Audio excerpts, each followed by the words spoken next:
हारिमायारि थाखोनि उसु बादायलायनायाव मेडेल देरहानो हाबावदों बर' फिसा सानमा ब्रह्मआ।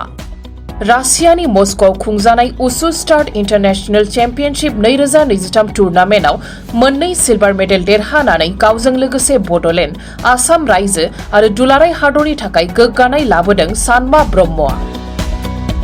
थांनाय 3निफ्राय 8 मेसिम रासियानि मस्क'आव खुंजानाय बे टुर्नामेन्टआव सानमा ब्रह्मआ भारत हानजानि जानानै बाहागो लादोंमोन।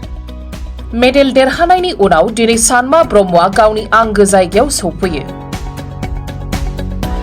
हारिमायारि थाखोनि जौसाङाव बादायनानै मेडेल देरहानो हानायाव गोजोननायजों क'क्राझार जिल्ला उसु एस'सिएशननि बिबानगिरिफोरा दिनै क'क्राझार सौफैनाय लोगो लोगो सानमा ब्रह्मखौ बरायो।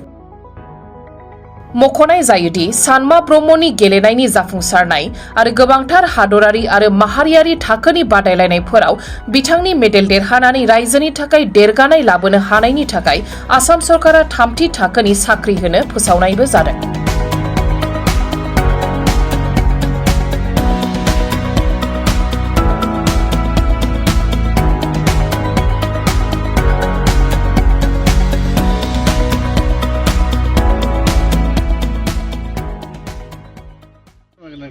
गोजोननाय मोन्दों क'क्राझाराव फैनानै दा सौफैनायनि सिगां बहा खेला गेलेना फैदों नोंथाङा दिनै? आङो दा रासियाव मस्क' सुस्टार चेम्पियनशिप गेलेनानै फैदों आङो। बेवहाय आङो मोननै सिलभार मेडेल देरहासारनो हादों। आङो बेनि उनावहाय आङो माबायाव गेलेगोन। आं एसियान गेम्सनि थाखाय केम्पआव दङ आरो दा आं गेलेनायनि सिगां आङो थांनाय बोसोरावबो आं रासियाव गेलेनो थांदोंमोन। बेवहायबो आं देरहासार जानो हादोंमोन। ओमफ्राय आङो USA आवहाय आं वर्ल्ड गेम्स गेलेदोंमोन। बेवहाय आं 4th प्लेसाव थांनो हादों आरो। मोजां मोन्दों, गोजोननाय मोन्दों। हारिनि थाखाय आरो हादरनि थाखाय मेडेल लाबोनो हानानै गोसोखौ मोजां मोन्दों। गेलेनायनि गेजेरजों आसाम मोजां मोन्दों। जों मिथिनो मोन्दों नोंथांखौ गेलेनायनि फारसे। औ, गेलेबाय थागोन। माने हार्ड वार्क खालामनांगौ, बेनिफ्राय मालाबाबो गिभ आप खालामनाङा, बेखौनो आं बुंनो सानो। आंखौ इनकारेज खालामग्राया आंनि बाबायानो आंखौ सिगां गेम गेलेनो थाखाय होदोंमोन। बेनिफ्राय आङो गेमखौ कन्टिनिउ खालामबाय थानानै आङो क'क्राझार सायाव सिलेक्सन मोन्दोंमोन। बेनि उनाव आं क'क्राझार सायाव गेलेबाय थानानै बेनि उनाव आं दायो अरुणाचलाव NCUआव थायो आङो। दा बेवहाय प्रेक्टिस खालामबाय थानानै आङो आंनि गेलेनायखौ आङो कन्टिनिउ खालामगासिनो दङ। गिबियावनो आङो खौरांगिरि बिथांमोननिसिम गोजोननाय आरो खुलुमनायखौ जासिहरग्रोबाय।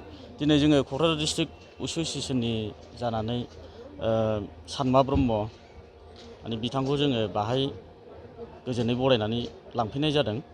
लोगोसे जोङो क'क्राझार डिस्ट्रिक्ट उसु एस'सिएशननिफ्राय जोङो जयैनो जाहाथे बेफोरबायदि गेलेनायखौ जाहाथे मोनबाय थानो हायो। लोगोसे बिथांनि नैबे देरहासारनाया जोंनि थाखाय माने जोबोद गोग्गाथाव आरो बेयो जोंनि मावनांगौ दायथ'। बिनि थाखायनो जों बिथांखौ माने सिगां माने बेवहाय बरायनानै लांफैग्रोनाय जादों। बेनि उनाव जोङो बिथांजों लोगोसे न'आव थांफानाय जागोन। एस'सिएशन हिसाबै मोनसे खोथाखौ आं बेखौनो सिगांग्रो बुंग्रोनो सानो, माने आंबो दा गाहाय नेहाथारि बिबानाव एस'सिएशन हिसाबै बिबान होजानाय गोदान माने नेहाथारि हिसाबै खामानि मावगासिनो दं। लोगोसे आफादगिरि हिसाबै जोंहा बिथांनि बिफायानो राकेश ब्रह्म, बिथाङानो माने आफादगिरि बिबानाव दं। लोगोसे जोंनि सारियाव दा जोंजों फैफानाय गासिबो टेकनिकेल मेम्बार माने एस'सिएशननि साफा दायथ' गोनांजोब।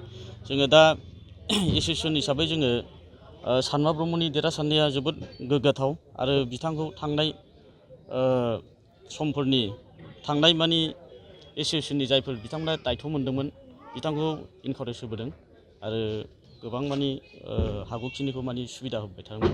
आरो दासिमबो जोङो दानि गोदान एस'सिएशनाबो जोङो बे टारगेटजोंनो जोङो खामानि मावनो आखायाव लागासिनो दं।